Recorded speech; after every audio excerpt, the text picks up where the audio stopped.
Flying Casual is brought to you by Patreon supporters Brent, Wes Anderson, Jory Webb, David Bush, and Nate Edison. May the Force be with you. You're listening to Flying Casual, a Star Wars podcast. Here's your host, Michael Canterbury. Casual fam, Flying Casual Part 2 coming at you here. And that may not make a lot of sense to you all, but it does to this table because we just went 15 minutes long in an epic conversation. And Mike looked down to see how long we've been going. Turns out we weren't recording.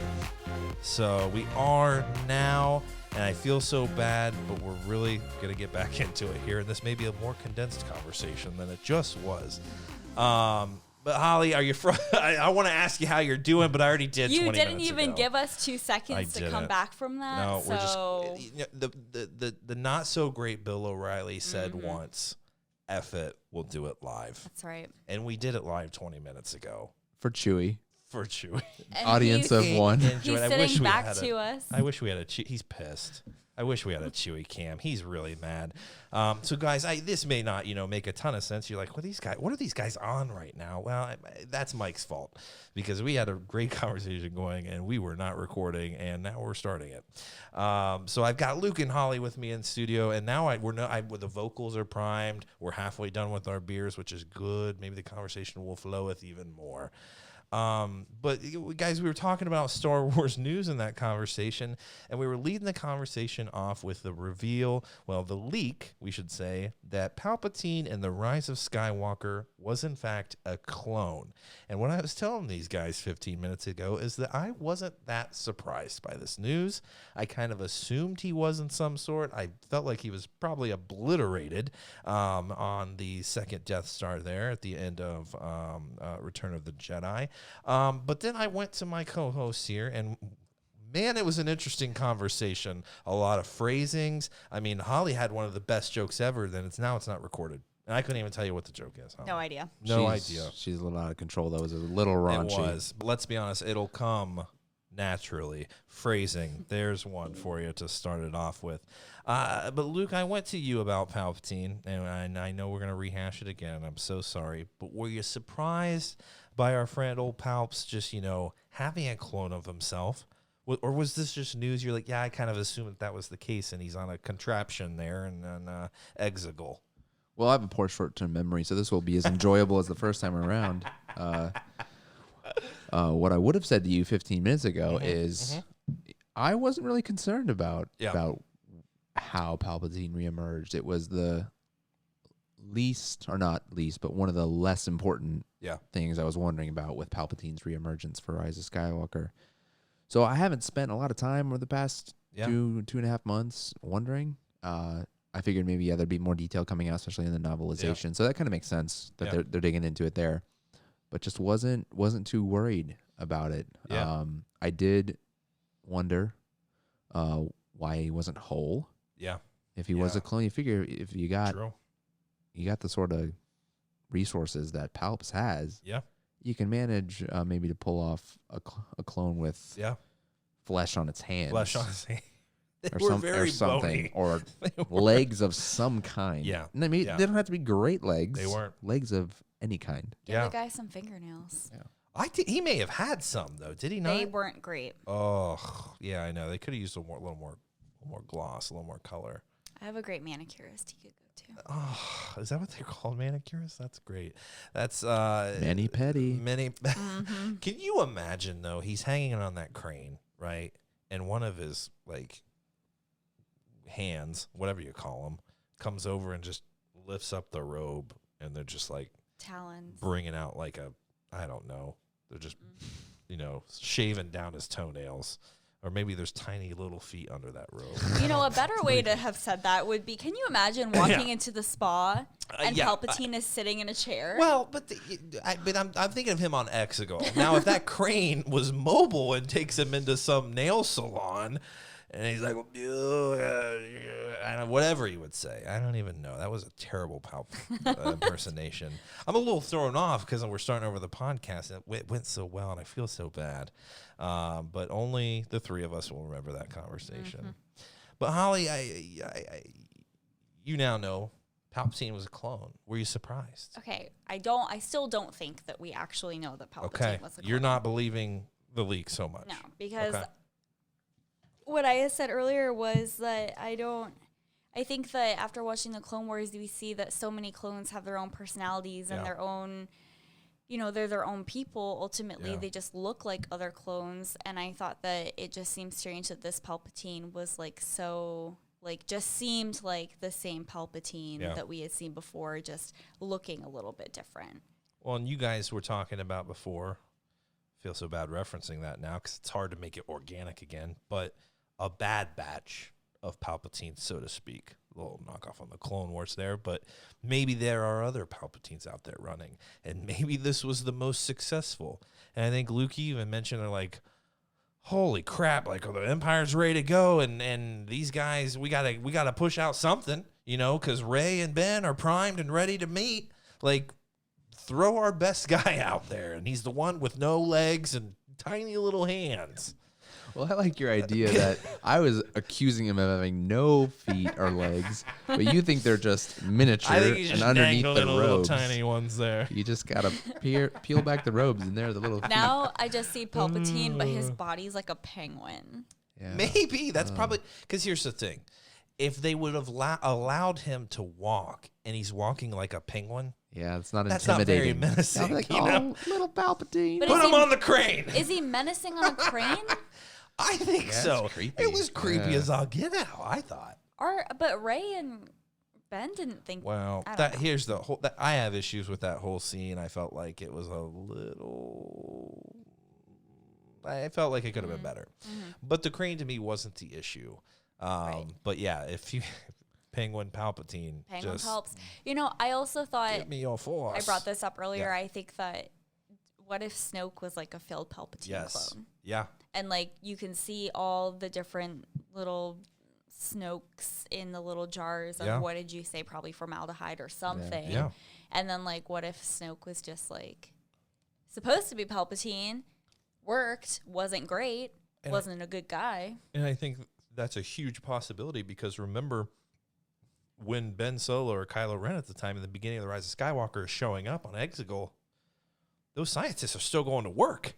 They're writing stuff down. Things are flowing. It's not like they're like, all right, boys, we got the clone. Let's get out of here. Like, they're working on it. Son of us. And Kylo's here. Get him out. Get him on the crane. Get him on the crane. Like, yeah, it's. I don't know. It seemed like there was still work to be done. So I think it's absolutely possible that maybe they tried to put Palpatine in a more menacing character like Snoke. Almost forgot his name there. And it just didn't work. Maybe they're like, what to take someone's essence and make them, into a different body. Maybe though he was very powerful. That would be like an anti-clone, though. What would that be? I don't know, but Palpatine himself said, "I've been all of these people to Kylo. I've been, he did all of their impressions. I don't know what else to call him, but he did a Vader, he did a Snoke, and he did himself. Like he did himself. That sounds terrible. Wow, that's impressive. Palpatine clone. But so I don't know. I don't know. It wouldn't be a clone at that point. This right? theory and thought that I am having for the first time and voicing for the first time that I haven't ever voiced before is what Holly's points got me thinking about was that there were some irons in the fire early on, and that Palpatine had clones out there ready to go in some sort of stasis in the formaldehyde solution like the many Snokes, and that maybe, and I've never said this before to anyone. Yeah. I am trusting you with this information. Come on. Perhaps I'm recording, so it's forever. Perhaps some from the Rebellion or the New Republic found some of those and destroyed them, and that's why there's only one mangled one left. Yeah. But the idea, I just had this crazy thought that actually is original and not voiced 15 minutes ago. When you were talking about Snoke, Palpatine had, and I just read this in one of the first Vader line I'm almost through reading, the first Vader comic line I'm almost through reading. I'm way behind because they're on like the third one now, but there's a scene between Palpatine and Vader where he talks about how he had other apprentices before Vader, and even he gets pissed at Vader after the destruction of the first Death Star and starts to test out some other people who might be able to take Vader's place. And ultimately, we know Vader maintains his position, but it could have gone either way. Yeah. And he sort of walks Vader through this history and says, "And still you've risen, and you are still my worthy apprentice." Yep. But Palpatine likes to have a plan B, C, potentially D, and so on.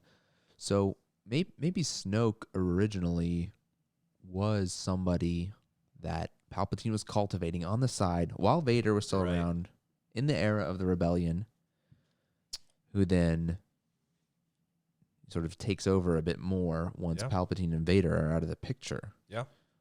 We still don't have a ton of Snoke backstory, so I could still see that as a potential filling in of Snoke's backstory. That I think Andy Serkis gave some interviews at one point and said Rian Johnson, or probably JJ actually, because JJ's more the creator of the character, told him Snoke is really old. Snoke's been around. Snoke just didn't pop up out of nowhere. Yeah, that's true. And if that's true, then this idea of him being a plan B for Palpatine on Vader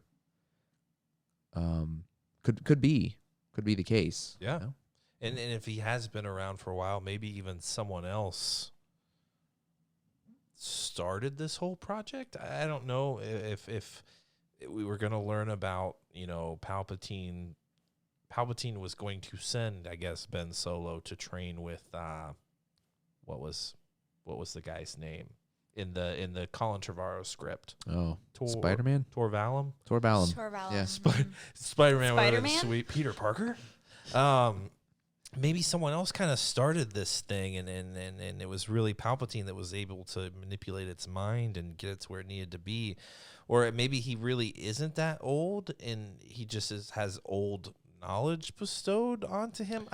Because whenever I guess when I heard Palpatine make those remarks in The Rise of Skywalker, I've been in your ear all along, and he does the Vader, he does the Snoke. I always just assumed he was impersonating those people, but he could have created Snoke and just really manipulated him so much, and he could have been his plan B, so to speak, part of that contingency plan. I don't know. He maybe isn't a clone. Maybe something bigger is going on, and original Palpatine was a clone, and there's just something else happening. That's what they meant in the novel? It's just trickling down, and it's clone after clone. Holy shnikes. I guess it wouldn't be clone after clone then, though. It would be like creation after creation of someone to do someone else's bidding. Yeah. Here's a crazy question. When is the novelization actually supposed to come out? Do we have a date on that? Negative. This is the one that was delayed. Yeah, they pushed it back. Yes. Yeah. Yes. Because I think the Last Jedi novelization was out around the time of the home video release, like by around this time of year. So I think this one's expected later. Okay. At this point, we should know, but we don't. We have no idea.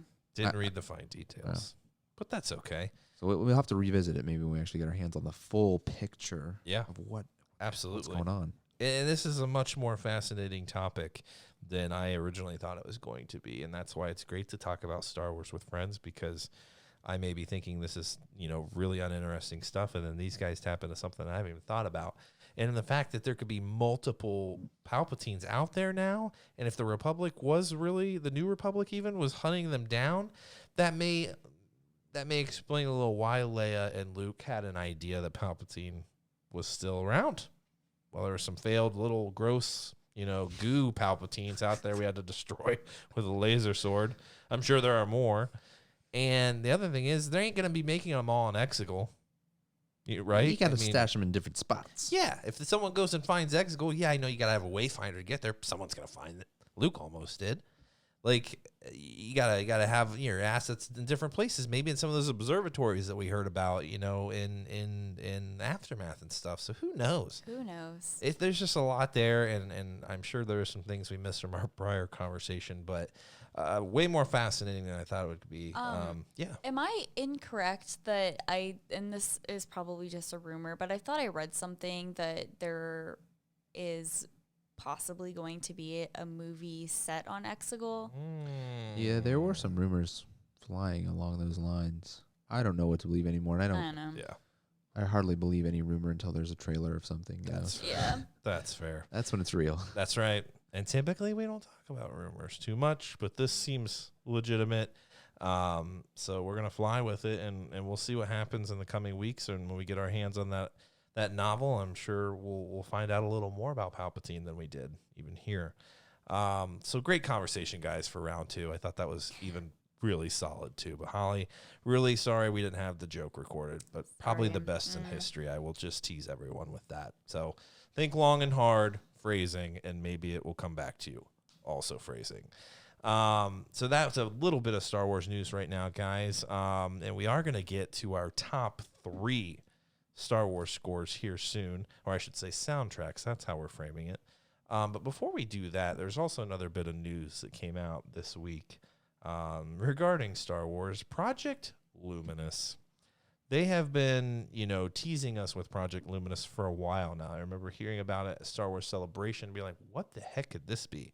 It felt like it was, book related, and it wasn't so much movie related. And then you start hearing the High Republic. Everyone starts talking about what's the High Republic? Everyone feels like they know it already. Oh yeah, the High Republic. It's like, this is a new thing. No one knows. And then we get this announcement, and this, I'm going to call it a trailer because it felt like a trailer, that drops on the High Republic. And I'm going to just lead off and say I was blown away. Holly, I made you watch the trailer, and I know you offered your insights on Casual Counsel, but refresh me. What would you think? I guess as someone who just started the Star Wars book club, it's very exciting to see some new content that's coming out. Stuff that nobody else in the book club can say, like, oh, I've already read that, because no one's read it yet. Right. That's right. But I thought that something really cool straight away that I noticed was that there is a variety of content that's coming out. There's going to be comics. There's going to be young adult novels. There's going to be middle reader novels, and then they're coming out with an adult novel. So there's kind of something for everything, which I think is really important right now when some things in Star Wars are kind of slowing down. So I'm really excited to check all of that out. Also, I know we talked about this on the Casual Council, but it was really cool to see all of the authors that we know and we love in one room together brainstorming. And I thought that was really fantastic. Chills. Gave me chills. Luke, very exciting. What'd you think, my friend? Were you, is this overdue?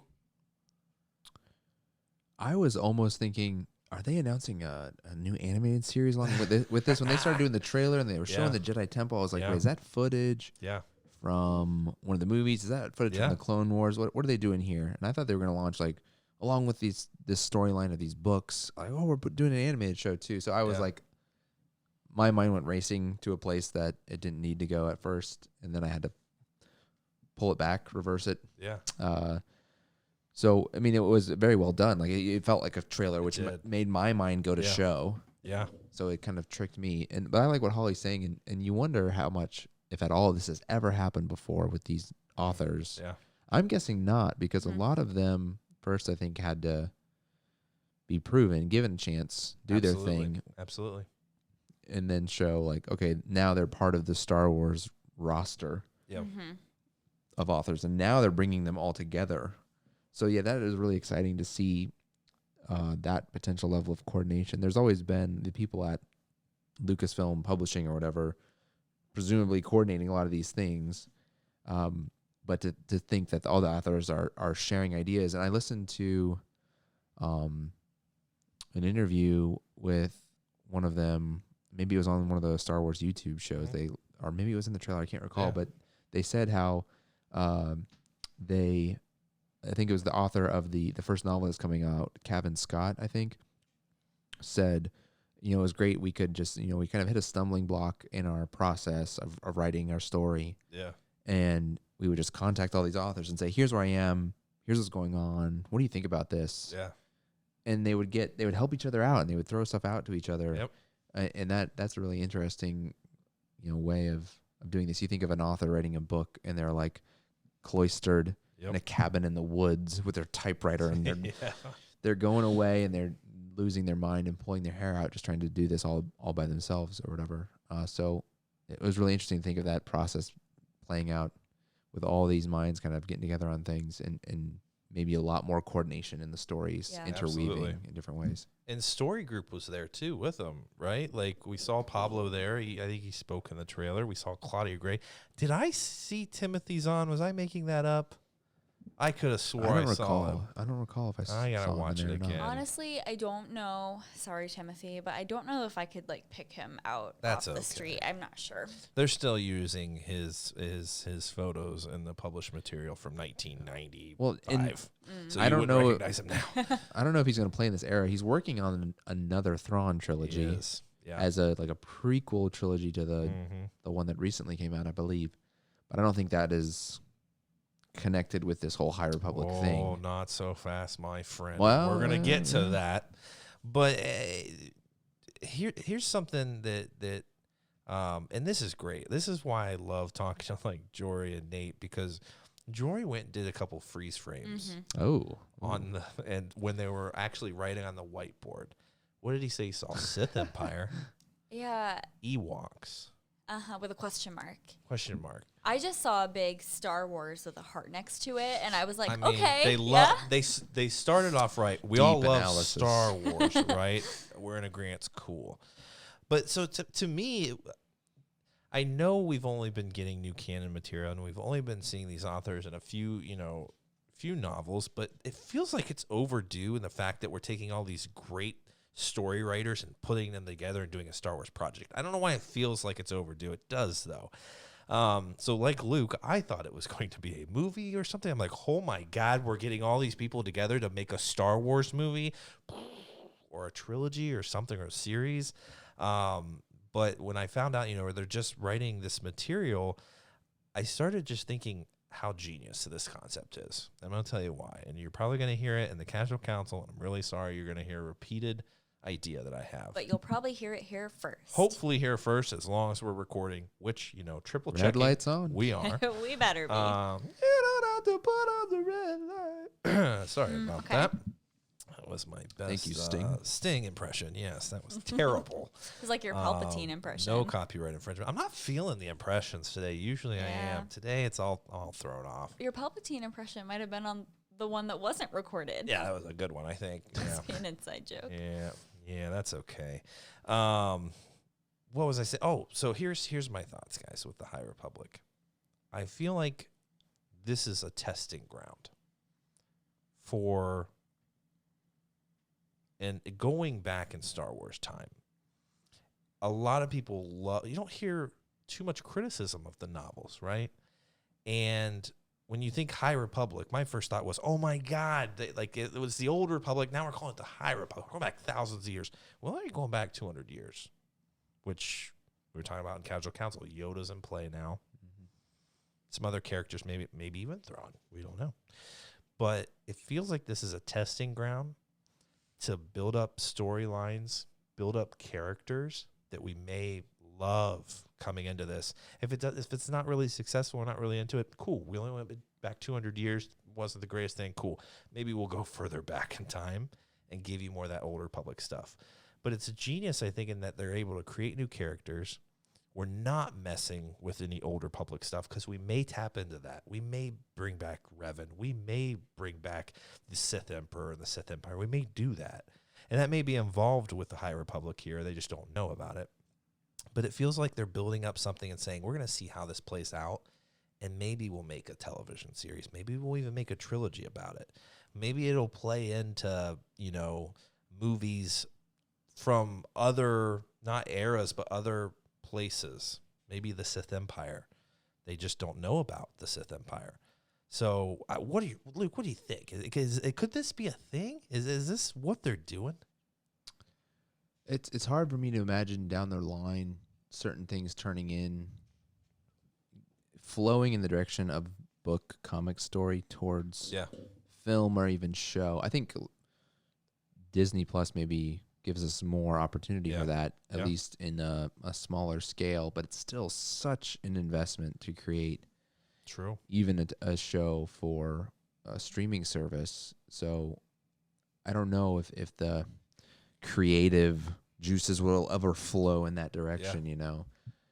It'd be nice. I almost wish they would adapt some current things into an animated show or even a movie before trying to create a new ground to do so, which makes me think I don't really think that's where they're going with this. They're just trying to keep the novels turning because they obviously in the comics and everything they're doing well enough sales wise and interest wise to keep that whole part of the company going. You know, I'd love to see Dark Disciple adapted in an animated or live action. I'd love to see Lost Stars done, given that treatment. So I feel like there's already stuff out there to pull in terms of taking from book to screen. But who knows? Like you were saying, it might just be to generate interest in that general time period if that's where the stories are going. Because maybe they're a little hesitant story-wise moving forward to actually go forward in the timeline from 9. Maybe they feel more comfortable going backwards. Absolutely. So maybe not direct adaptations, but just get everyone thinking more in that time frame. Absolutely. I also think that it makes sense that they would go back a little bit in time because I think Star Wars is notorious for doing things in kind of a backwards order. And we learn about the future and then we go back and we fill in the gaps or, you know, maybe we learn more about things that are already going to happen first. I don't know. That's probably the same thing I just said. No. But I just I guess I'm not too surprised that we are going a little bit back and kind of filling in those gaps. No, and I think one of those things that we brought up on Casual Council is that what if the prophecy of the Chosen One was, we learn about how that kind of started during this time? Could it have been from thousands of years ago? Yes. But I think that would be something cool that would tie in the Star Wars saga that we know it into this kind of new era that isn't that far off. If Yoda's around, he could very well be a Jedi Master at this point. So will he be referenced? That would be cool. We still don't know how this species ages. He could still be a teenager, baby version or whatever. You know, we still that's very true. That's out there. How long it takes to get from Baby Yoda to that's true. Old Yoda. That's true. Yeah, I don't know. And another thing that kind of the concept art from these stories is fantastic. I love, and that's half the reason why we thought that this was a show or a movie production is because they're doing all this concept art. Yeah, they brought in the same guy that did the concept art for Darth Maul and some of those characters. Absolutely. He drew them up, so it makes sense that we would kind of feel that same vibe and that same energy from this art. Absolutely, and it was gorgeous. I mean, there was a lot of yellow lightsaber action. We saw some double-bladed action, some hilts. Their robes and everything they were doing felt older. Even some of the concept art threw me back to the artwork for the novels in the 90s. The covers, it just had that feel. And one thing I need for them to address, this is one issue I have with going back to the Old Republic and thousands of years ago and comparing it to the Skywalker saga that we know. Not a lot, technology-wise has changed. We're still using laser swords. Everyone has blasters. There's the same speeders around there. I need it to be a little different. So maybe, we have some older technology, which would be great. I don't want to say more primitive, but maybe even when we go back thousands of years, the weapons are a little different. It's not all these laser swords. Is anyone else sharing that gripe of mine? It's a small gripe, but it just kind of, I don't know, thousands of years passed. technology couldn't have been perfect there to where it hasn't kind of improved much, right? I think the idea is that the technology, as we see it in the Star Wars movies, is so advanced to the point that they can't go much farther. Yeah, that's true. So and it's just been that way for a while. That's true. I think, who knows, but I think if you ask George, he would say, oh, you'd have to go back 30,000 years to even see different technology because they had figured it out so much by then. There was just nowhere more for them to go.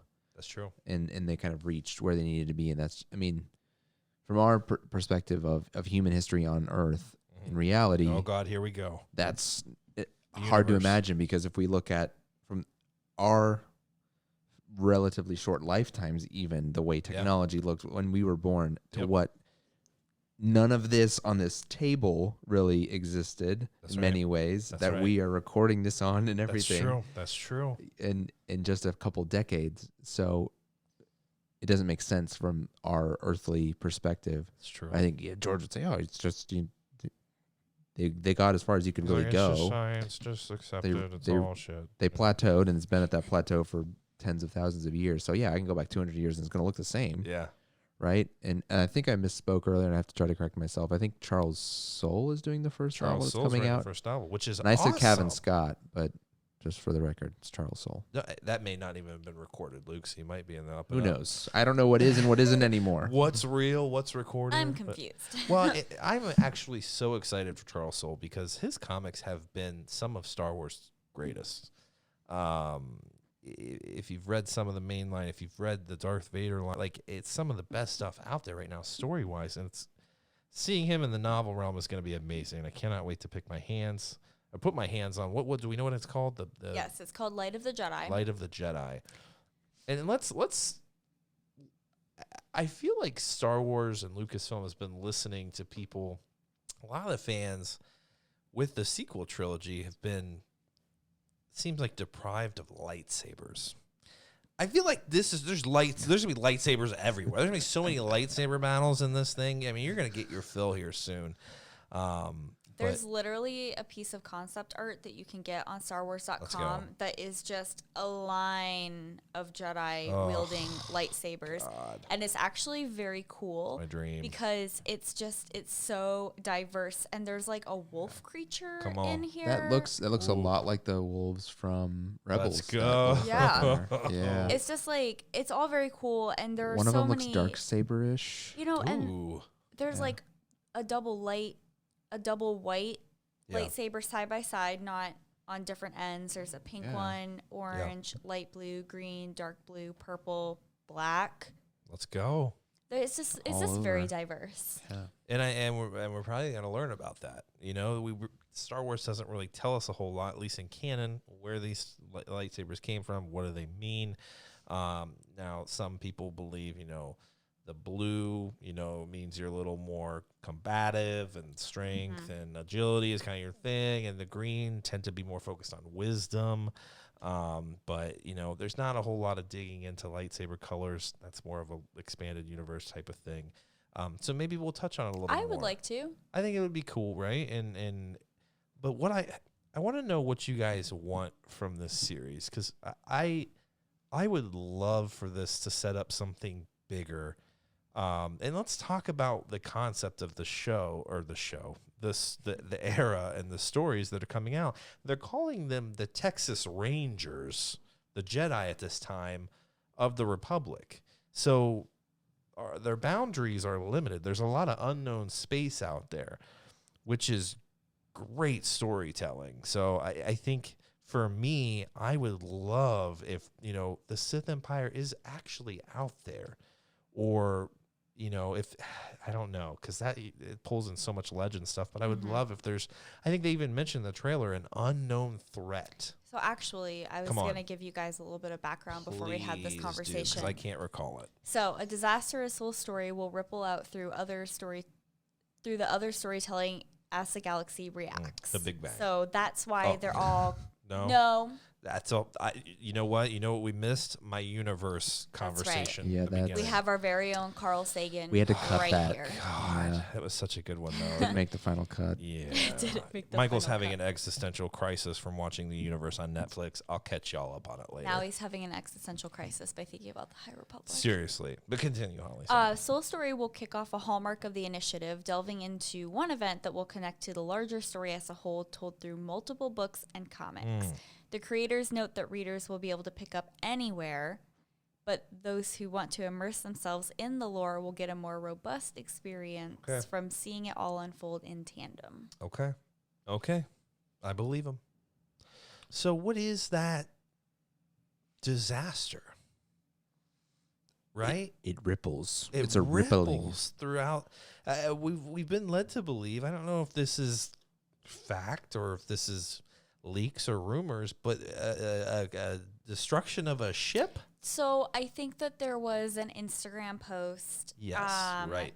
That somebody who has a contact at Disney Books where posted. Do you get these contacts? Where do you get these contacts? Jesus, I'd love to have them. That said that the disaster was something that kind of knocked out all of the spaceships. Okay, all of them, not just one. It just said the spaceships. Okay. Interesting. But sometimes I feel like it's like a game of telephone, Yeah. and it's like, you said this, I'm going to post it like this. So who actually knows? But I will say that on the cover of Charles Soule's novel, there is a spaceship in the background that does look like something is happening It's on fire. It's not on fire. Okay. But I don't know. There's like little pieces of something coming off of it. Ooh, Maybe. hello. I don't know. Hello. It's kind of... Looks like it's going down. It looks like something could be in trouble. It could be in trouble. Well, I think regardless of what the disaster is, that sort of ties all the stories together. Just the fact that they're going to be so tied together, it sounds like. Sounds really interesting because, you know, what I've talked about on several episodes of this podcast is you go and you read the books and they're enjoyable in and of themselves, but they often let you down in terms of their degree of tie-in with the movie or even degree of tie-in with other content. So many of them just really stand by themselves, and other than like Easter eggs like we called out in the Phasma discussion, oh, this sounds like it's kind of this, or oh, here's just this funny thing, that line that sounds like a line from episode 2. This sounds like, no, it'll really like legit. When you pick up a comic that comes out a month after one of the books, there's going to be stuff directly tied in from that book, which will be a lot more rewarding as a fan going through the story, I think, for it to be much more tightly woven than that. So I think that's the greatest purpose, and that's why I don't look for this to, in the short term, grow beyond publishing. But it could be very enjoyable and rewarding in and of itself if it is a story that connects a lot more across media. And Star Wars has told us that before. And you can make the argument for every single piece of media they put out that it ties in. But sometimes you read those comic books and they're like, this is necessary reading for the, and it really isn't. So you take that with a grain of salt, but I feel like they're doubling down on it. And that's why I feel like there's the potential that this could grow into something else. And we could be in a Marvel phase of Star Wars. We talked about that with the guys on Casual Cast, that maybe this is one part of something bigger. You've got the Marvel movies, but you also have the television series that tie directly in with him, like Agents of S.H.I.E.L.D. So I feel, and now you're adding in the comic books. I feel like it could be something, and I would love for it to be not just, a year of these novels, and that's what we call the High Republic, cool, that it really builds on something more. Before we get out of this conversation, I've got to... Luke, do you have a heart out, by the way? Oh, yeah, we can go like 45 minutes. Okay, that is perfect, because we've got a lot to talk about. But I want to end the conversation with the villains that we've talked about with the High Republic. Well, we haven't talked about them, but we've learned about them, called the Nile. I think that's right. Right, Holly? The Nile. They look like they're calling them the Vikings of Star Wars or something like that. Holly, what are we going to get from these villains? Do they look intimidating? Do they look like they're a worthy opponent of our Jedi Knights? Yeah, I was trying to pull up a picture to get a refresher of what they look like, so I don't... They look like orcs. Yeah, I guess so. I just feel like they kind of look intimidating because they have a lot of armor. They're not very attractive to look at, and they just, like, carry a lot of You like heavy... an attractive villain. No, I'm just saying that they don't really carry very advanced weapons. Yeah. So they feel dangerous, but...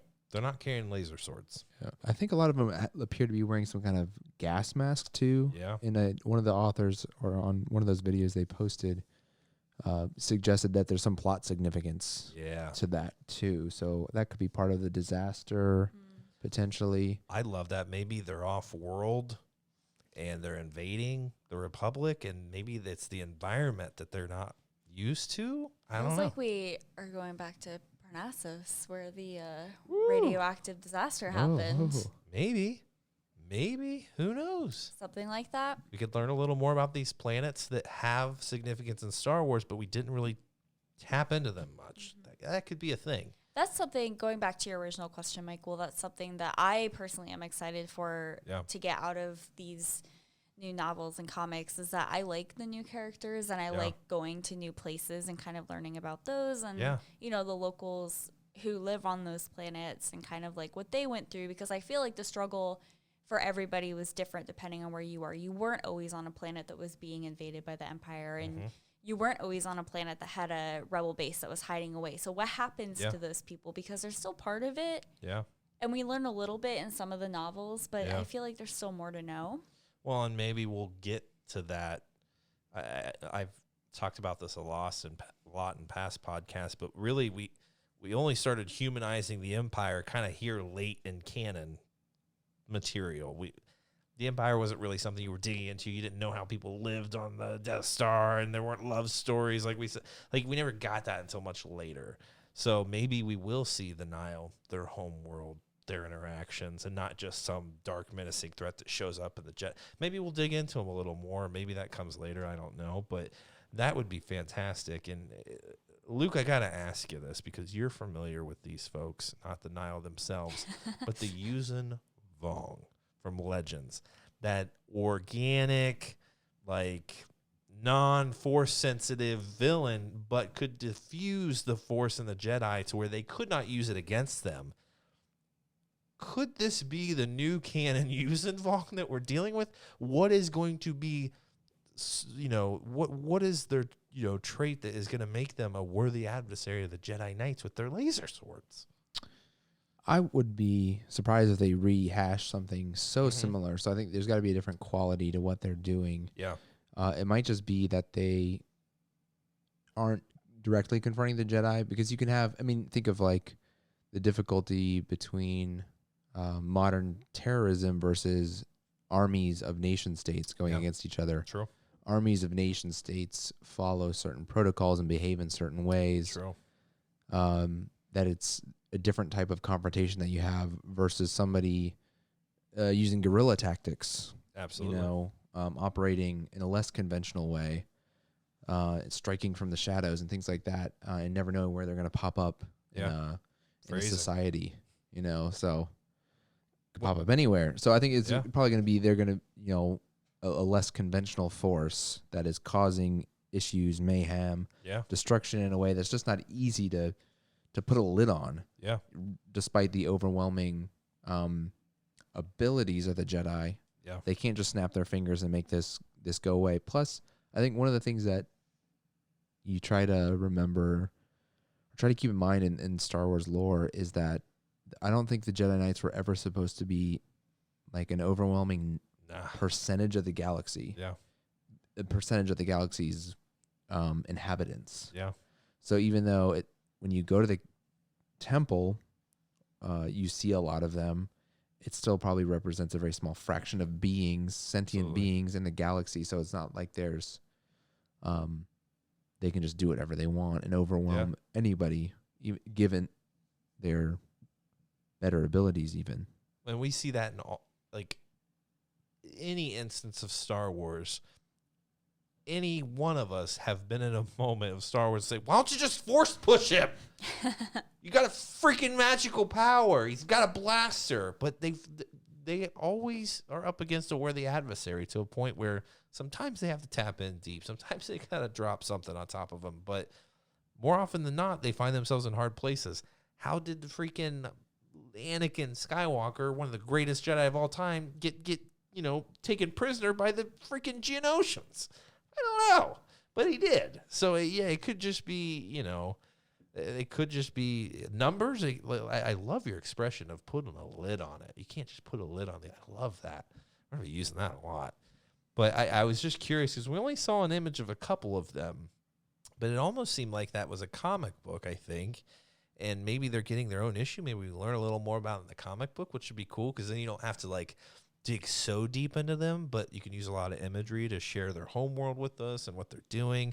But if they are off-worlders and they're not a part of the Republic, maybe they're wearing masks because they're not attuned to the environment, and I don't know. But I want to think about this for a second, too. So you think about the Sith, at least I do, when we talk going back in time.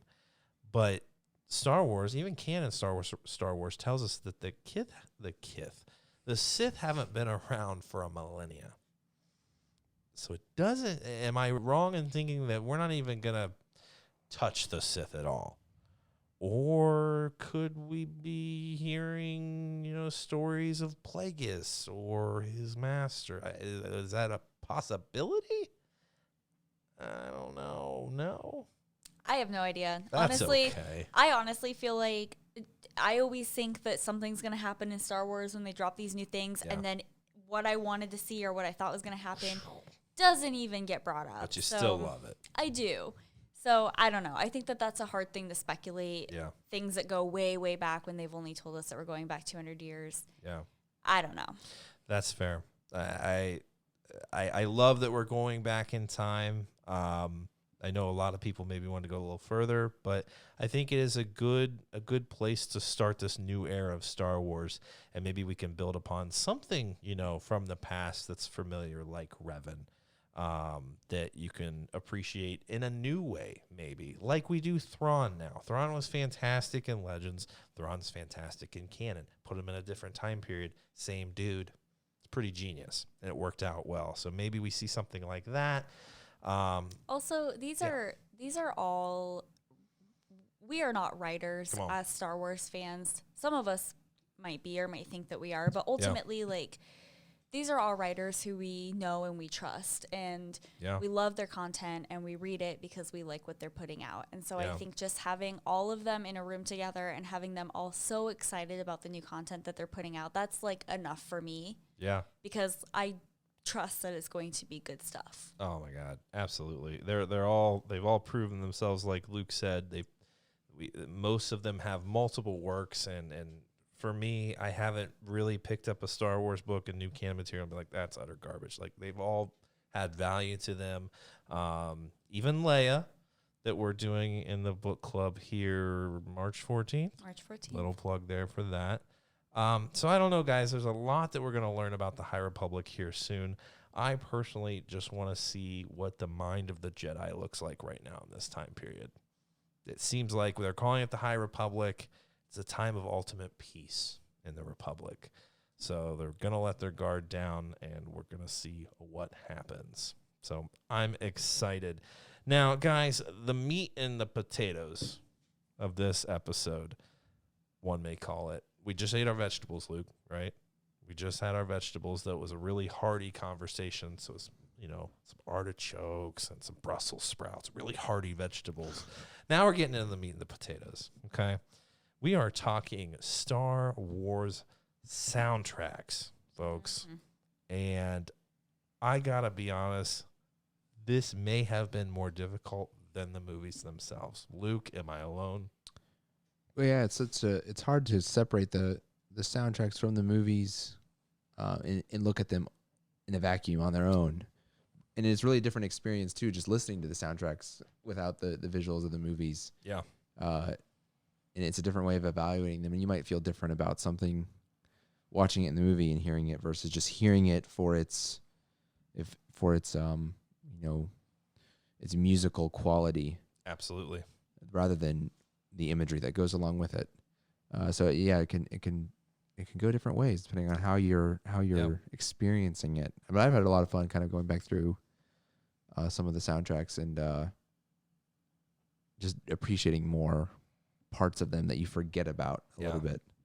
It's tough to do. It's tough to separate them from, because so many people. I've gone on YouTube and there's lots of videos out there that take John Williams' score out of a scene of Star Wars and they just show the video and you're like, that's cool. It's the music that really brings it to life. And it's sometimes hard to separate that when you're like today, cleaning out the garage, listening to some soundtracks. Neighbors probably thought we were nuts, Holly. What are these guys? How do they get motivated listening to that? What is that? Star Trek? No, it's Star Wars. But we're listening to Rogue One. And Rogue One has such memorable scenes in it. And the music really complements those scenes well. But I will say, like, Jen getting, or her family getting murdered at the beginning, and her mother at least. And then other parts of it, when they were, I can't even remember now at this point, but it really complements the scene so much. And when I listen to it, I'm like, that's that scene. And that is a lot of Star Wars for me in the soundtracks. But it isn't necessarily something that I would just put on and have it playing throughout the house. Though I do, but it's not my go-to. So when I was thinking about this, I'm like, what is my go-to? Like, just that I would play for anyone coming in. It may not be Rogue One, but it may be something else. So that's how I kind of thought about it. But it's very difficult to take yourself out of the moment of the scene because, I mean, it's to me, there can't be one without the other. It's very difficult. Ranking the movies was hard enough. Now ranking the soundtracks, and we're only doing a top 3 with some honorable mentions. So I will kind of come out and give a little message about that in the beginning because I don't know, I feel bad doing this, but I appreciate all of it, but that's where my mind is when doing this, is that I would sit and listen to it lying in bed and I would go to it just for the music alone. But Luke, you had some honorable mentions outside of your top 3, and we are doing the soundtracks, right? And whether it's, you love one track from that particular soundtrack and that puts it in the top 3 as a whole, that's fantastic. But you had some honorable mentions of soundtracks outside of the top 3. Any in particular that you want to highlight? Yeah, so some of the ones we're not going to touch on because they're not in our top 3. Return of the Jedi, one of the ones I always love is the sort of Emperor's throne room theme with the sort of chant, sort of male chorus chant to it almost. And I've heard some interesting, I haven't delved into this, but I've heard other people say that the end credits celebration scene on Naboo for Phantom Menace is an upscaled, higher tempo version of that same melody. Yeah. Which is kind of a crazy genius thing to do with something. Yeah. Because what I will say too is I lean towards, more often than not, a greater appreciation of the first soundtrack per trilogy because it sets so many things in motion. These soundtracks are all referential of each other. Yeah. And so much of the themes and melodies that are set up in the first movie of each trilogy get referenced back to throughout the remaining soundtracks of the trilogy. So that sort of the connection that the soundtrack draws between movies is amazing. Yeah. So something like that with the sort of chanty Emperor's theme from Return of the Jedi reemerging in a more jubilant, joyful fashion is just genius. And then the Ewok Village music, it's just fun. Oh, it's so good. That celebration. That's one of my favorites. Just to listen to because that's fun. Oh yeah. So is 6 an honorable mention for you? Yeah, it's an honorable mention because it didn't make either of our top 3 and it didn't make the community top 3. So I wanted to throw that out there. Yeah. And that's the main one because you kind of took some of I was going to take in the honorable mention route and then turned them into some of your favorites. So I won't get ahead of you. But I will say Revenge of the Sith is probably the most unique soundtrack and sort of the weirdest, but by design, it's like a lot of it's unsettling. The instrumentation that's highlighted is different than most all of the other movies. There's some kind of really out there stuff that makes you feel unsettled because you're supposed to, because it's a tragedy. Yeah. It's an unsettling, story that unfolds in front of you. Yeah. There's not many moments of triumph. There so you're there's absolutely not, right. Crescendoing triumphant score. There's crap, this is not good, eerie. Just look at the titles of each track. Anakin's Dream, Battle of the Heroes, Anakin's Betrayal, General Grievous, Palpatine's Teaching, Grievous and the Droids, Padme's Ruminations, Anakin versus Obi-Wan, Anakin's Dark Deeds, Inner Lord Vader, the Immolation Scene. There's the whole damn soundtrack is dark. So if you recall, my movie rankings, I had Revenge of the Sith as my second favorite of the 9 saga films, but it doesn't make my top 3 soundtracks for that reason. I agree. But it's an honorable mention for me as well. I mean, Inner Lord Vader, like that just it sends chills down your spine. Anakin versus Obi-Wan, I mean, is epic. Because we can't, guys, I want to play the scores for you, but we're going to get flagged for copyright infringement. So we cannot do that, but Luke and I are going to do our best. I'm enjoying ability to kind of recreate it for you in a safe manner. And I also want to come out and I think, I'm going to say this. I think Holly was a bit overwhelmed with this. Yeah, I was. A little overwhelmed with this. And a lot of it's because we've been moving. We've been getting our lives together. Like, it's been a lot. I'm not going to lie. I overexerted myself last week. You overexert yourself. And so I have shut down. Listening to soundtracks while being this busy has been difficult. So I'm probably going to have Holly continue to listen to more of this. Not that she doesn't know the music, but come back at a later time and say, guys, here's a few things that I really love. But so we aren't going to go to Holly a lot here, but she's going to offer, her thoughts as we go. Luke is the most prepared. I am probably the second most, and Holly is the third most. So you're going to hear a lot of Luke and quite a bit of me, but I totally share his honorable mentions for the exact same reasons. And we do, as Luke kind of alluded to, we have the community's top 3 in the Star Wars Flying Casual Casual Fam. I'm blending a lot of things there. The Casual Fam Facebook page there on Facebook. So you can join in the polls there. Brent put in a great poll and sent us all the results. So we're going to share those with you at the end. But I want to go to Luke for his number 3 Star Wars soundtrack. Oh, right. My number 3. And feel free to give us an example of whatever it is that you're talking about. I would say I have to double check. Sorry, my mind's a little fuzzy after the discussion. I want to make sure I'm not contradicting myself from what I sent you earlier today. I'm just pulling an audible. Looking at my my text messages. Okay. Okay, that's right. All right. Making sure I'm remembering this right. Episode 3 was my favorite. I forgot. I have Empire Strikes Back as my 3rd favorite. Okay. And again, if you'll recall from my film rankings, it's my top film. Yeah. 3rd favorite soundtrack. The highlights for me, the Imperial March, so iconic. Yes, so iconic. Appears here. Everyone knows that. Even people who don't call themselves Star Wars fans could probably hum that one. Absolutely. So, that just has such significance for the saga. Yoda's theme is one of my favorite themes. It's a subtle, somewhat somber, sorrowful, tune in many ways. Because he represents the fallen Jedi Order. Yeah. Falling from its height and just a guy alone in a swamp. Yeah. And so there's a sorrowful quality to it. Yeah. But the wisdom's there. Absolutely. You can sense it in the music, and I think it's just a beautiful piece of music. So I always love hearing that.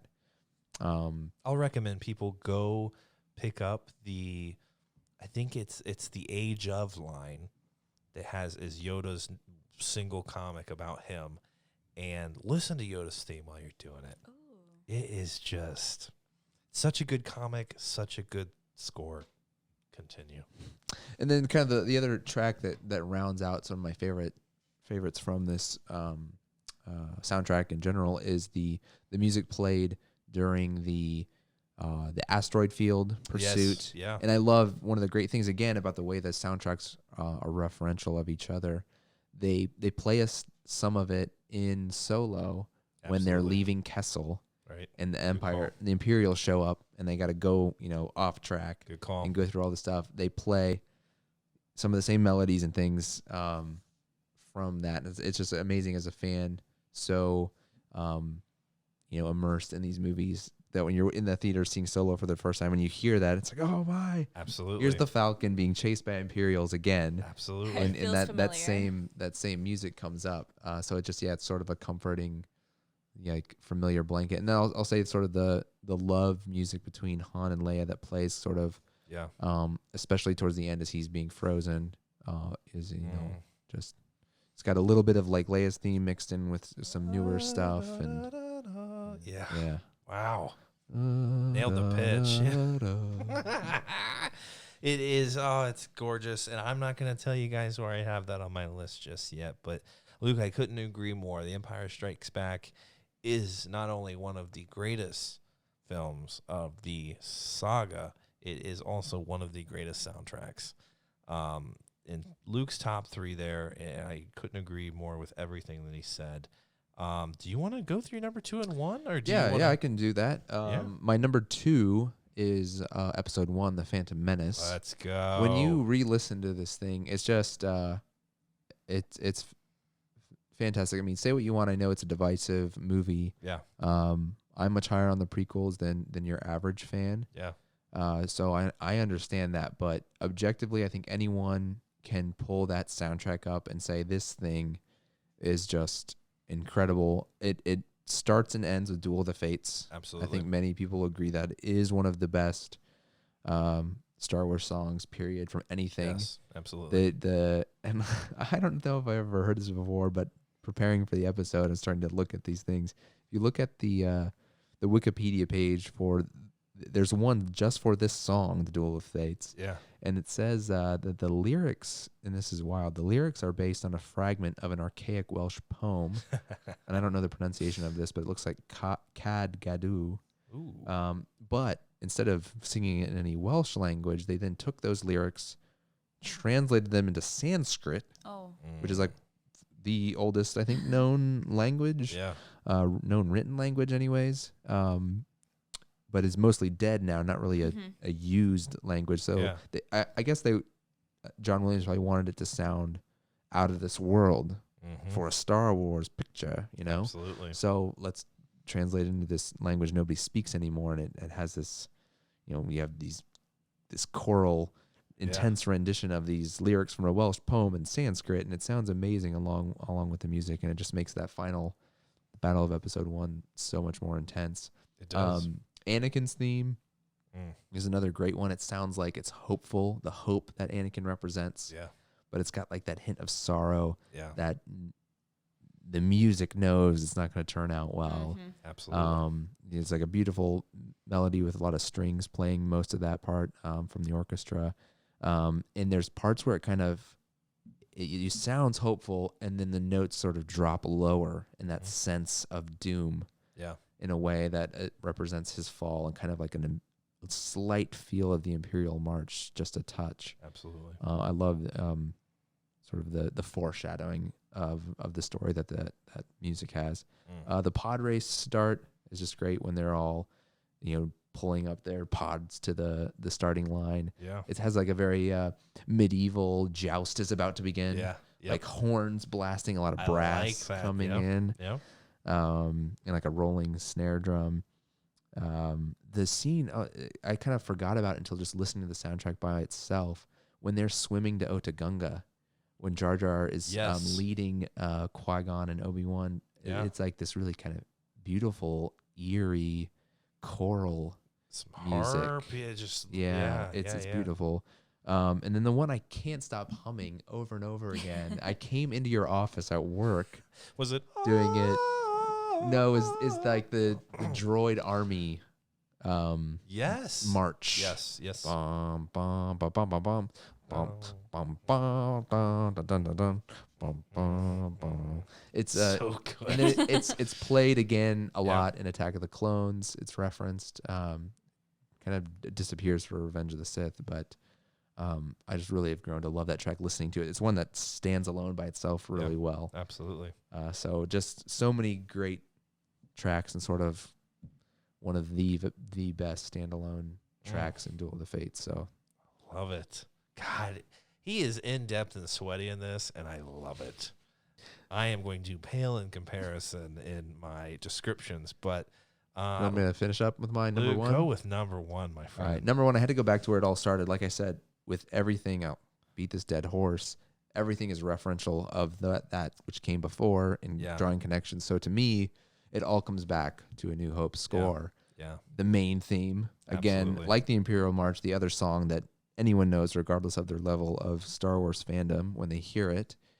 Leia's theme is fantastic and referenced throughout so many Star Wars movies and blended into other things. And is just, I see a lot of Leia's theme in Rey's theme. I think John Williams said, like, this needs to be sort of an adaptation of Leia's theme in a way. Mm-hmm. Once I go to write Rey's theme, as Rey being sort of a one that follows in Leia's footsteps in a way. So it's really fantastic. And the Force theme, or what people might call the twin suns, that first appears when Luke is standing there looking out at the twin suns, contemplating his destiny. Yeah. And it might be the melody, the theme that repeats the most in the entire saga, potentially. Absolutely. It gets woven in at those moments of critical importance throughout the entire saga. Yeah. And so that, to me, it carries such weight. Absolutely. And it's referenced over and over again. So it is so important and so gives you that Star Wars feeling just deep down. And so that's where it all began. It's what everything else draws from. No mention of mouse robot and blasting off, but that's okay. I'm just kidding. I couldn't even tell you what that is. And I can't play it, folks, because, like I said, we don't want to get flagged for any copyright infringement. And Luke, I couldn't agree with you more. The throne room, I mean, hell, we start the freaking podcast off with the theme, and it's just, it's so Star Wars. It's such a celebration.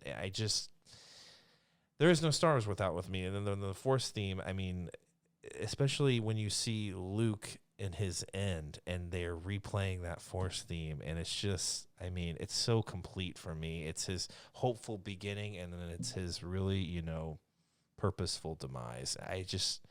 I love everything about it. It is Star Wars, and I'm gonna shock you that I'll save it for later.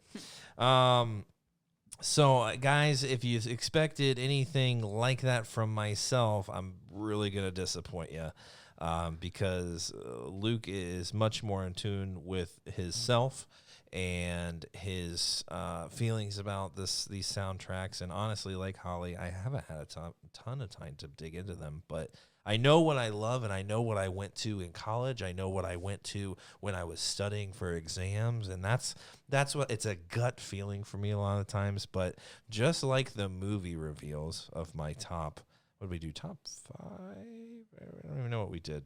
We did all 9. We did all 9. That's right. Yeah. We did all 9 films. I have an update there that we'll talk about in another episode. This jokester. But I'm sure with a little more time, I'll dedicate some more thought to this, but I'll go through them as quickly as possible here. My number 3, guys, and this may surprise a lot of people, but is The Force Awakens. Rey's theme to me and the Scavenger opening with her is one of the most beautiful pieces of music I've ever heard in my life. It's insane, and I know that it's it kind of defines the soundtrack, and there isn't a whole lot on there that you can reference other than Rey's theme, but to me, I don't know. It embodies. It's like when I heard the Force theme for the first time and meeting Luke Skywalker for the first time, hearing the Scavenger theme and Rey's theme gave me that hope of this is our protagonist. This is who's going to be our savior. And I'm pretty sure maybe even Rise of Skywalker, they brought it back, and I can't remember. I need to listen to that more. I haven't listened to that soundtrack at all, actually, since the movie came out. But I can't imagine they didn't come back to that in their final moment as well. But that, to me, it was defining a whole new generation and a whole new protagonist, and it's beautiful, and it's memorable, and it's obviously stuck with me, and just like these other tracks have. That's my top 3 guys there. And I would add into that. There's a song, I think it first appears in a track called like March of the Resistance on the soundtrack. It's the scene when the X-Wings are swooping in, which is one of my favorite shots of Star Wars ever, when the X-Wings are swooping in The Force Awakens at Maz's castle. Yep. And the what I would call kind of the Resistance theme plays, because it's used again in The Last Jedi and in Rise of Skywalker. Absolutely. Again, the way that first movie in the trilogy sets the tone. Yep. And its themes reappear throughout in different ways. And so I would call it the Resistance theme. I don't know if many other people talk about it in that way. Yeah. But it's getting kind of a march feel to it, and a militaristic feel. Yeah. And it keeps coming back. It does. And it's one of my favorite sequel trilogy. For me, it's the song they're playing in the locker room to get pumped up for battle. Like it, dun, dun, dun, dun, dun, dun, dun, dun, dun, dun. Yeah, whatever. It's something like that. Yeah, but to me, it good. just thanks, guys. I mean, that's thank you. It's a first sound effect tonight. But yeah, so to me, it's such a. I know, maybe that's not in anyone else's top 3, but that's a number 3 for me. So maybe some surprises there. Number 2, no one can say that Mike shows too much hate to episode 2, because I'm putting episode 2, Attack of the Clones, as my second favorite Star Wars soundtrack. And yes, Across the Stars is one of the biggest reasons for that. Across the Stars is, like I said, I was in college. I got my freshman year very stressed out in college. I mean, that's a lot. That's the same experience for a lot of people. And I needed to revert back to something that was familiar, something that would calm me down and give me focus. And Across the Stars was that. Was I probably a dramatic teenager at the time or something, or young adult? Probably going through girlfriend issues. Who knows what exams. I felt like I was in over my head. And I reverted to Attack of the Clones. I reverted to Across the Stars. I reverted to Yoda and the Younglings. It was just so comforting to me, and is some of the best of John Williams that's out there, and that is very memorable. But it may not be one of my most favorite films, but the music is just beautiful. But like I said, there isn't the love pledge in the arena, and Luke and I talked about this before we came in. It is a lot of the Across the Stars throughout, but it has, I don't know, different inflections that make it different. Little more strings there when they're coming out into the stadium on Geonosis, and it's a little more epic, and pan and see the stadium, and it's just it's amazing. But it's one of those soundtracks that I will just play because it's beautiful, and it doesn't, when I think of Across the Stars, I'm not thinking of like Anakin and Padme. I'm not thinking of them, on that balcony there getting married. I'm not thinking of that. Or in the grass rolling around in the thicket, or what? I don't even remember what we said last. The pucker brush. The bramble, whatever it is. But it's just, I don't think this is one of those soundtracks I just will listen to because it's beautiful, beautiful music composed by John Williams. So I couldn't, really pick out the scenes in my mind, but I know that it's beautiful, and I know that's what I reverted to when I was at my darkest times or my most stressed. It just was a beacon home, and I freaking loved it. Luke, we didn't talk about Attack of the Clones much, but what do you love about it? Yeah, folks, this was like a real shameful moment for me when Mike told me that he was going to put it in his top 3. I felt like I had betrayed my film, because if you recall, I am the guy who had Attack of the Clones as number 6 in my movie rankings when most had it at 9. The community rankings, it might have come in last as well. And Across the Stars is one of the best Star Wars tracks there is. And for me, like, strings make the orchestra, your violins, your cellos, violas. Yeah. And it is like this beautiful string arrangement, and it's so powerful, so moving. You could play that for anybody, and it doesn't matter. That's a Star Wars song. It's brilliant. So for you to put it on the pedestal you have had to of number 2 on your soundtrack rankings, and I turned my back on it. It felt difficult for me to process. But I say, as good as it is in terms of an overall soundtrack, rounding it out, that's really all there is. There really is. Yeah, for the Attack of the Clones soundtrack, it's Across the Stars and almost nothing else. And the Yoda and the Younglings is probably but it has. So I gave more weight to the soundtracks that had a more diverse set of powerful themes, as much as I adore. And if you were rating single themes, single tracks, you're right, I might rank Across the Stars first. Absolutely. But in terms of the soundtrack as a whole, it didn't end up making my top 3, and it hurts. If we would have done top tracks, I think we would all have been pretty much on the same page, because it is. And that's the thing. Like, you're looking at more of the whole catalog that it has to offer, and saying, like, look at all that material, like in Empire, and you'll see that, I also appreciate Empire as well. But you know how I was with the movies. It's a feeling. And that it's those memorable moments, just like, seeing Luke for the first time and stuff. It was just something about that theme, and when it opens up, it's kind of whimsical. Across the Stars. It's a lot of harp action or whatever is making it so whimsical. And I don't know if that's a clarinet that's doing that main da, da, or wait, that was singing a different part there, but I don't know if that's a clarinet or what that is. I didn't even look up what it was. I want to say oboe. Is it an oboe? I don't know. We'll look it up. We'll get that right. But it's something that it kind of, there's a solo part there with just that wind instrument. But then when you go to Geonosis, the strings pick up that main theme, but it's freaking gorgeous. And it's just so vulnerable there at the beginning with that solo clarinet or oboe or whatever it is. It's just gorgeous. So episode 2 for me, and I know Luke is biting his tongue, but he loves the film. He loves the score, and so do I. So I've got that there at number 2. Holly, I played Across the Stars for you today, and you're like, God, yeah, that is one of the best. Yeah, it was a good one. One of the best. It brings us home, especially when cleaning the garage. I love it. Guys, and then at number 1 for Michael, I want to say it's a tie.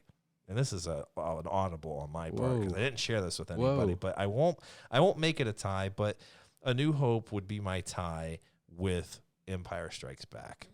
Empire Strikes Back, like Luke said, is just a catalog of beautiful melodies, not even something that's just like repeated like Across the Stars, but there's just so much good stuff in there. It takes so much time to dissect it, but the Imperial March, like Luke said, is one of the most identifiable themes, and it's just powerful. You can't miss it. You know exactly what it is. Yoda's theme is very similar for me to Across the Stars and Rey's theme. I would say Yoda's theme, Rey's theme, Across the Stars, and then the main force theme. That's Star Wars for me. That's just Star Wars.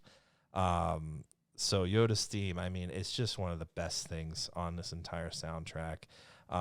Him training Luke that follows after that is also awesome. I personally love it. And I think the duel, Luke and Vader is also, it's one of my favorite scenes in all of Star Wars, and part of that is the music behind it. Very similar though with Episode 6. And I am kind of shooting myself here because episode 6 is one of my favorite films, and the music behind it also makes it. But then again, so is episode 4 and Luke's theme. I call it Luke's theme. It's really the Force theme or whatever. And what is it? The finale, the throne room finale. Yeah. That's why I wanted to make episode 4 and 5 a tie for me, because the throne room is one of my favorites. And how I'm wishing we would have done tracks. Now that I'm mumbling through this, I'm like, we should have done tracks. You can do tracks. We can do tracks another time. But so for me, guys, Empire Strikes Back is just, it's not only one of the best movies, it's one of the best soundtracks, it's one of the best scores, with some of the most memorable music that really defines Star Wars. And I know you guys agree with that because we have our rankings. Holly, you have the rankings. I do. Courtesy of Brent, I will say. Brent came in killing it, put out a poll in the group, got all the polls together, and have ourselves a Flying Casual Facebook group official top 3 soundtracks. What are they? Okay. Should I read the email, or you just want me to read the top 3? Let's do the top 3, and then let's read Brent's email, because he wraps it up beautifully for us. The top 3. Empire Strikes Back is number 1. Number 1. Rogue One is number 2. That's a game changer, I will say. And The Phantom Menace comes in at number 3. It's at Duel Fates, I think. We got a lot of love for that. Yeah, I'm surprisingly more in sync with the group this time. I was a little all over the place on the movie rankings compared to the group, but and admittedly, I haven't spent enough time with the Rogue One soundtrack, which now it's my homework to give it another listen. Yeah, because I call it, I don't know what it's called on the soundtrack exactly, but I consider it Jin's sort of theme that gets played throughout it that I really enjoy. Yeah. I actually listened to a little bit of it earlier today. I just didn't have time to go through the whole soundtrack again, and I didn't think going into my like preconceived notions about the soundtracks, just going into kind of thinking about this discussion. I didn't think it was going to be near the top, so I didn't spend a lot of time re-reviewing it. Absolutely. But seeing that feedback from the gang, I want to definitely dive in a bit more. It's different. It really is. I think of is it not it's not Jeddah, but whatever that outpost is that they go. It's almost like hammers hitting. I don't even know what I'm describing. The one where Galen is on when they attack the platform. Is that what we're talking about? Or no, it's the upside down place, or that outpost that God, why am I forgetting all the characters' names? Oh God. Oh my God! The main guy? Who our main spy? Cassian.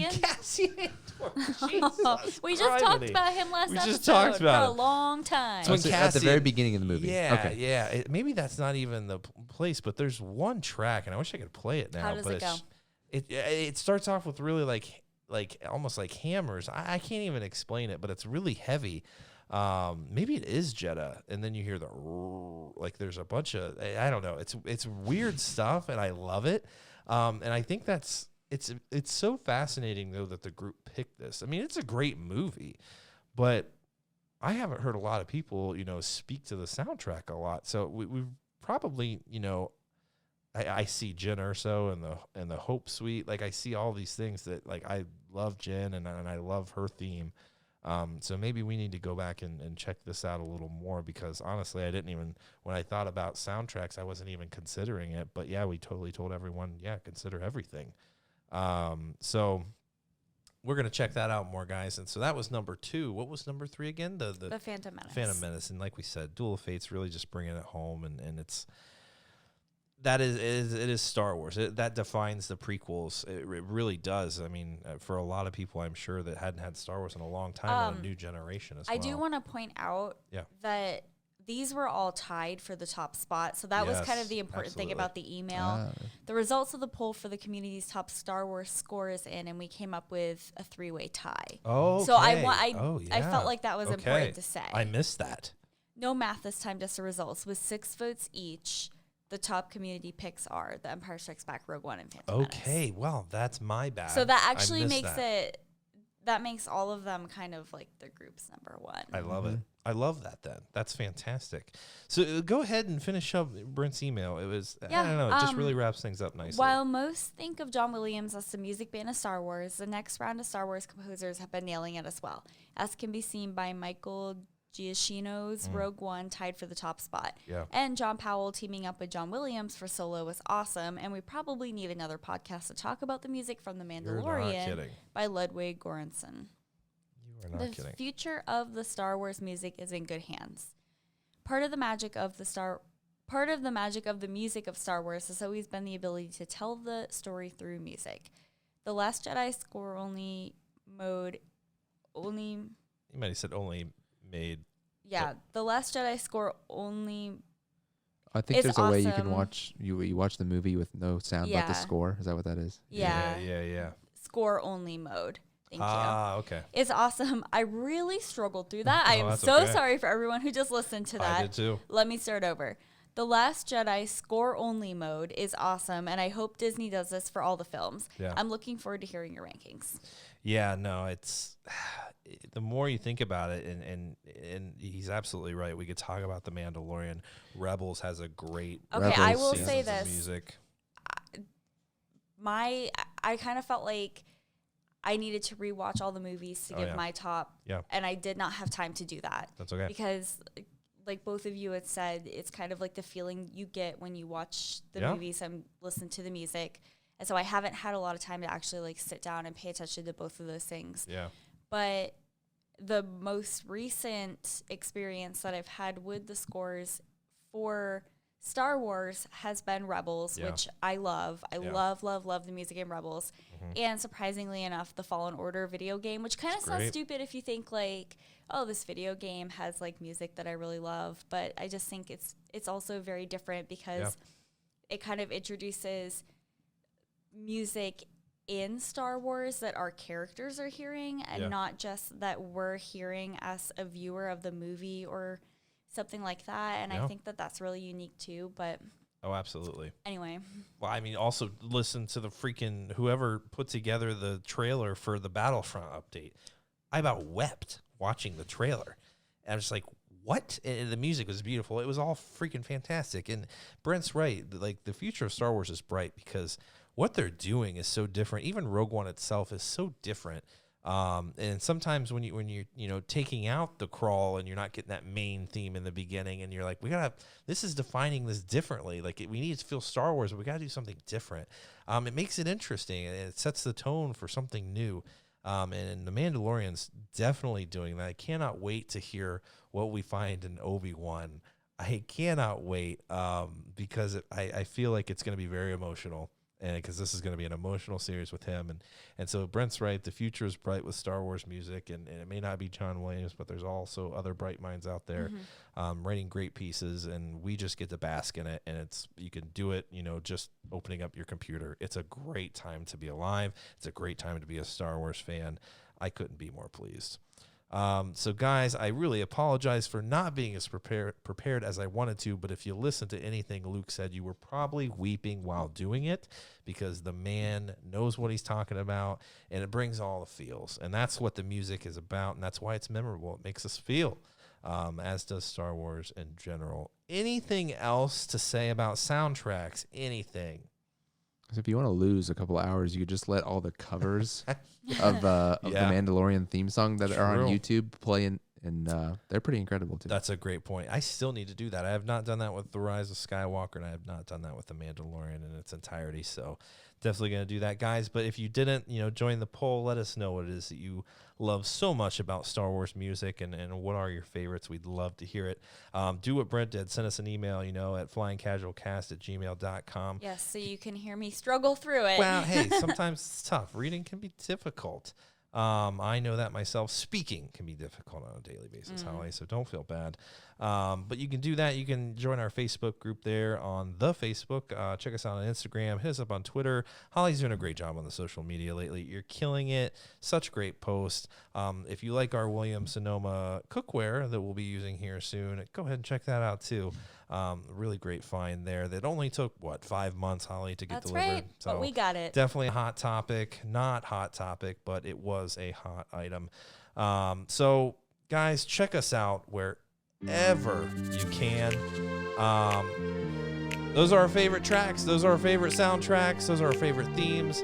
It was an emotional episode. I'm really sorry for not recording the first 15 minutes, guys. I'll do better next time. Folks, we'll see you next week.